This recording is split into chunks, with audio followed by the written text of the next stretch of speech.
Assalamualaikum warahmatullahi wabarakatuh. Perkenalkan nama saya Sulfiana, saya dari kelas Informatika D. Pada video kali ini saya akan menjelaskan mengenai CoinChange Problem pada TRI menggunakan algoritma DFS atau Depth First Search. CoinChange merupakan masalah untuk menemukan jumlah cara di mana jumlah target dapat dicapai menggunakan seperangkat dominasi tertentu. Misalnya contohnya diberi koin jenisnya itu ada 1, 2, dan 3. Ini koinnya itu tak terbatas persedannya, dan jumlah target yang diminta adalah 3. Jadi, solusi kemungkinan kombinasinya adalah di sini kita menggunakan koin jenis 1, kita pakai yaitu 1 tambah 1 tambah 1 sama dengan 3, jadi jumlah kombinasinya adalah 3. Kemudian atau kita hanya menggunakan 2 jenis koin, yaitu 1 dengan 2. Maka 1 tambah 2 itu sama dengan 3, atau kita hanya menggunakan satu jenis koin yaitu hanya 3, sehingga menghasilkan jumlahnya itu sama dengan 3. Seperti itu. Nah, di sini kita akan menggunakan algoritma DFS untuk menemukan CoinChange, untuk menyelesaikan masalah CoinChange problem. Idenya seperti ini, kita akan mengurangi target pada simpul saat ini dari jumlah koin yang harus dibayar dengan melakukan pencarian secara mendalam pada setiap pilihan pertama hingga kita menemukan jumlah target solusi atau jumlah yang tersisa itu sama dengan 0. Maka ketika kita menemukan jumlah yang tersisa itu sama dengan 0, jumlah target saat ini sama dengan 0, maka proses pencarian akan diakhiri. Simulasinya seperti ini. Misalnya diberi koin dari denominasi itu jenisnya ada 1, 2, dan 3, dan jumlah target yang diminta adalah 3, maka kita akan menemukan solusi kombinasinya menggunakan algoritma DFS. Sebenarnya di sini adalah DFS, bukan BFS. Nah, pertama adalah kita masukkan dulu jumlah awalnya, target awalnya itu ke dalam stack, yaitu 3. Setelah itu kita panggil kita pakai operasi stack debit untuk melihat data paling akhir, itu ada 3. Kemudian kita rentangkan dan kurangi jumlah target saat ini dengan masing-masing koin yang ditentukan. Nah, koin yang ditentukan tadi adalah 1, jenisnya itu 1, 2, dan 3, jadi nanti kita akan kurangkan dia. Jumlah target saat ini 3 kurang 1, 3 kurang 2, dan 3 kurang 3, seperti ini. Maka ketika 3 kurang 1 itu hasilnya 2, 3 kurang 2 itu sama dengan 1, 3 kurang 3 itu hasilnya 0. Di sini kita cek if n ke n itu lebih besar dari 0, maka kita masukkan dia ke dalam antrian. Jika target saat ini lebih besar dari 0, maka kita masukkan dia ke dalam stack. Jadi 3 kurang 1 kita cek itu adalah hasilnya 2, jadi otomatis kita masukkan dia ke dalam antrian. Kita pakai push di sini, operasi push untuk menambahkan data di akhir. Jadi kita tambahkan 2 ini di akhir antrian seperti ini.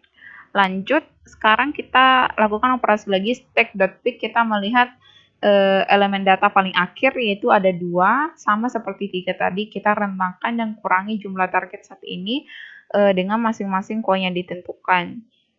Kita kurangi 2 kurang 1, 2 kurang 2, dan 2 kurang 3. Seperti itu. Nah, kemudian kita cek lagi jika M ke N lebih besar dari 0, maka kita masukkan ke dalam antrian. Kita cek di sini 2 kurang 1 itu sama dengan 2 kurang 1 itu sama dengan 1, karena ya hasilnya itu adalah 1, berarti jumlah target saat ini hasilnya adalah 1, maka kita masukkan dia ke dalam antrian. Di sini 0, kita tidak masukkan ke dalam stack karena hasilnya adalah 0. Di sini syaratnya harus lebih besar dari 0, apalagi min 1. Jadi yang hanya kita masukkan ke dalam stack itu adalah hanya 1. Nah, proses ini akan dihentikan ketika kita menemukan jumlah target solusi saat ini itu atau jumlah yang tersisa itu sama dengan 0. Jadi kita lanjut di sini, kita masukkan 1 tadi ke dalam antrian, kemudian kita cek lagi, kita stack.pick, kita melihat elemen paling akhir di stack yaitu adalah 1, sama seperti tadi kita rentangkan dan kurangi jumlah syarat ini dengan koin yang ditentukan. Jadi kita kurangi 1 kurang 1, seperti 1 kurang 2, dan 1 kurang 3, di mana 1 kurang 1 itu hasilnya adalah 0. Nah, ketika hasilnya adalah 0, jumlah target solusi saat ini hasilnya adalah 0, maka otomatis pencarian akan diakhiri karena kita sudah menemukan jenis solusi kombinasinya seperti ini. Di sini kita bisa lihat solusi kemungkinannya itu kita pakai koin jenis 1, 1, 1, jadi 3. Kita bisa lihat di sini 0 tambah 1 itu sama dengan 1, 1 tambah 1, 2, dan 1 tambah 1 adalah 3. Jadi kita tidak akan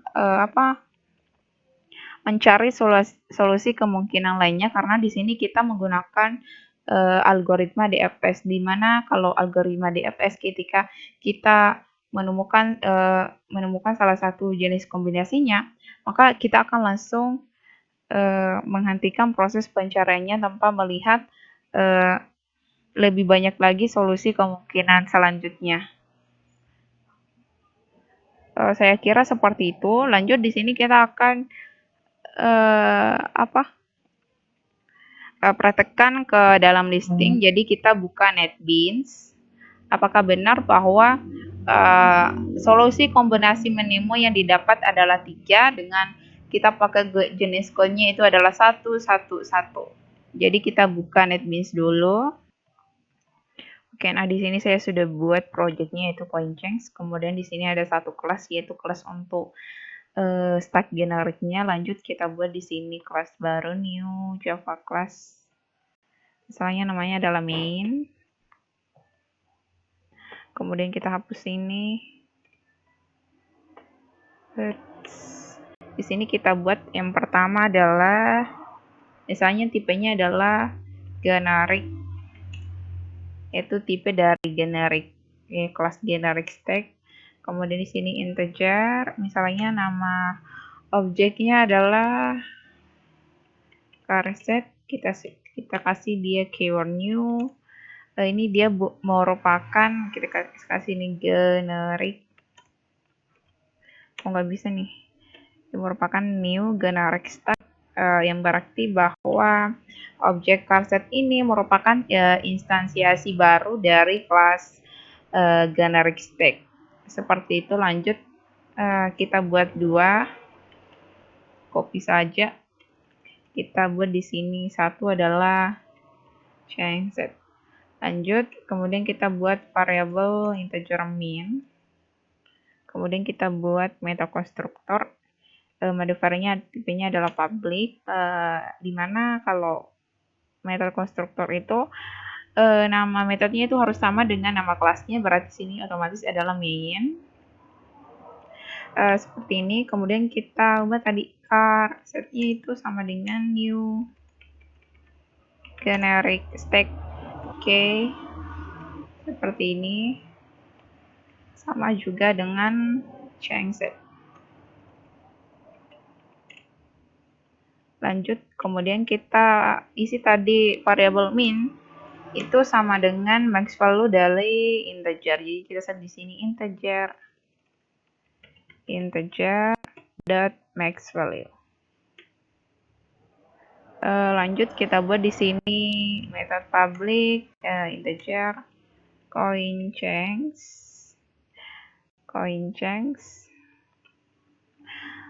Parameter inputnya ada 2. Yang pertama adalah tipenya itu adalah integer.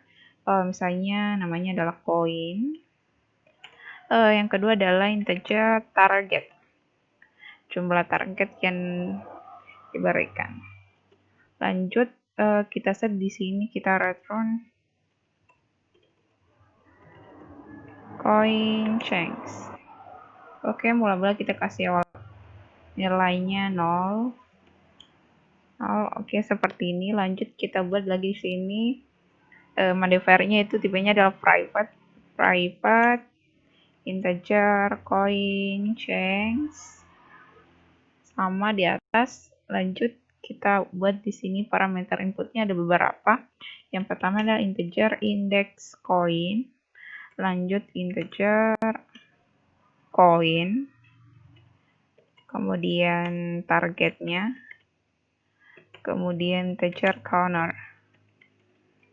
Nah, seperti ini. Selanjutnya adalah kita buat di sini perolangan for integer, misalnya namanya i itu sama dengan index coin. index koin. Nah, selama i lebih kecil dari length dari koin, berarti koin dot length. Kemudian kita increment i. Lanjut kita periksa if counter ini lebih kecil dari min, variabel min yang kita set tadi adalah nilai tertinggi dari value tertinggi dari integer. Kemudian lanjut di sini kita periksa lagi if targetnya itu sama dengan koin ke i,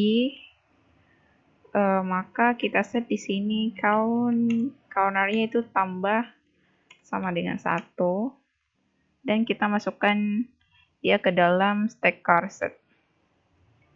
Jadi car, kemudian kita panggil operasi push ini, push i. Oke, selesai.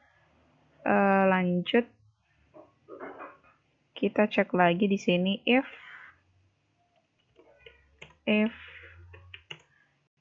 stack change set ini adalah kosong, maka di sini kita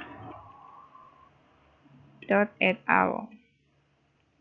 Nah, setelah itu, atau kalau tidak, berarti kita buat di sini, kita cek change setnya itu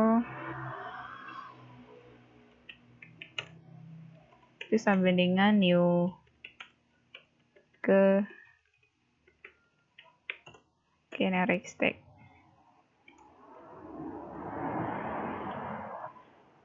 Lanjut kita isi tadi variabel min-nya yang awalnya adalah mana tadi? Di sini adalah max value dari integer, kemudian kita isi dia jadi adalah counter. Yang di sini. Lanjut, kemudian kita return counter. Kemudian kita else if yang bagian ini, if target sama dengan koin, else if yaitu targetnya, jika targetnya itu lebih besar dari koin ke i, pakai K biasa, koin ke i, maka kita masukkan dia ke dalam stack car set. Berarti sini car set dot push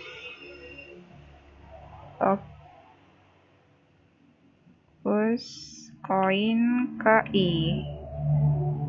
Oke, seperti ini. Nah, lanjut adalah kita buat di sini.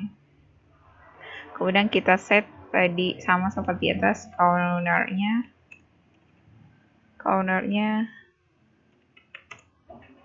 tambah sama dengan 1. Kemudian kita panggil method coin change, di mana indeks koinnya adalah i dan target di koran koin ke i. Oke, seperti ini. Lanjut adalah kita di sini setelah ini ya, return counter. Seperti ini. Kemudian kita buat di sini method public generic stack integer.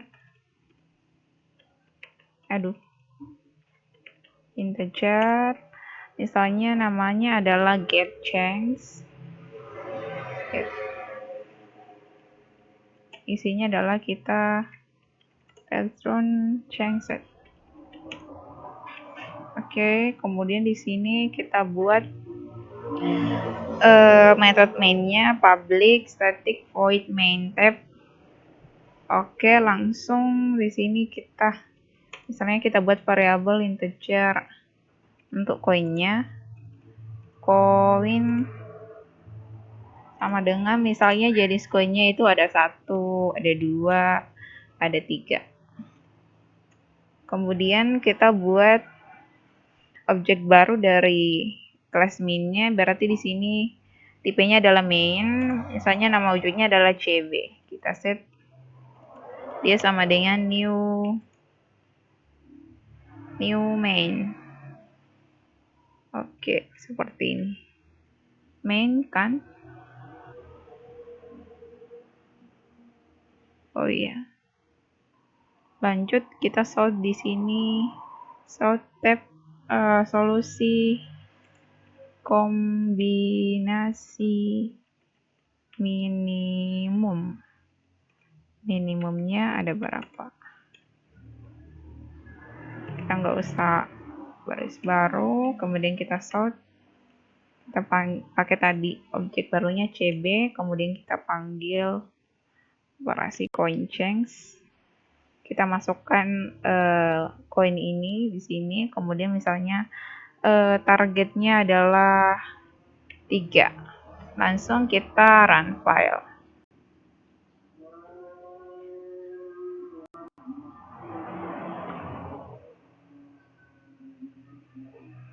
Sama ya.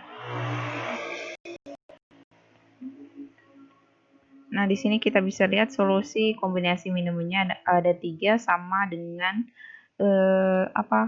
simulasi yang kita buat tadi bahwa solusi terbaiknya adalah 3 karena hanya Oke, saya kira itu saja penjelasan kali ini mengenai coin change problem pada algoritma DFS. Terima kasih. Saya Sulpiana. Assalamualaikum warahmatullahi wabarakatuh.